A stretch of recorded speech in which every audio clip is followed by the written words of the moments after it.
السلام عليكم ورحمة الله وبركاته. أخوتي خاوتي، أنا الشيخ الروحاني الحسن بالعباس من الجزائر.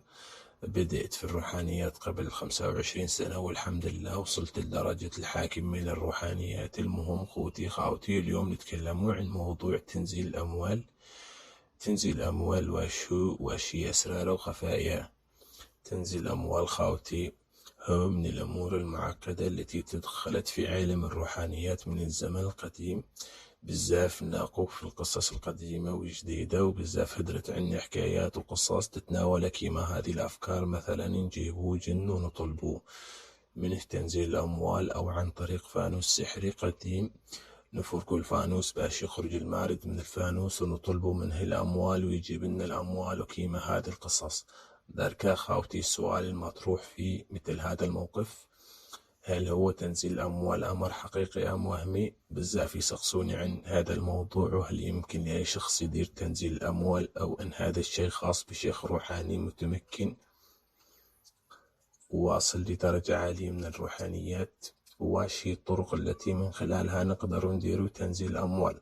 خوتي خاوتي، كل هذه الأسئلة وأكثر اليوم نجاوب عنها في هذا المقال. خليك معايا باش نفهم واش هو تنزيل الأموال، واش هو مفهوم تنزيل الأموال.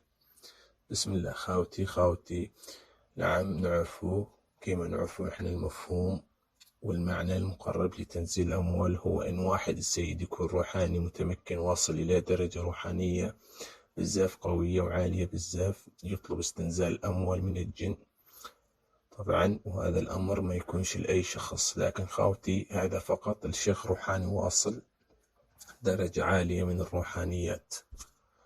نعم خاوتي، وأهلته باش يستطيع القيام بتنزيل الأموال ويدير هذا العمل، أو حتى استخراج الكنوز من باطن الأرض، وغيرها من الأمور التي ما يستوعبهاش العقل، ولكنها موجودة بالفعل، ولكن عند الأقلية من الروحانيين. خوتي بزاف ما نسمعوا عن قصص في موضوع تنزيل الأموال وموضوع الروحانيات، اللي من بينها واحد السيد عثر على كنز عن طريق قراءة بعض التعزيمات والتبخير ويدير بعض الروحانيات، وكاين من أصبح صاحب تجارة كبيرة وأموال كثيرة، وكاين أصحاب أرادوا إنهم يديروا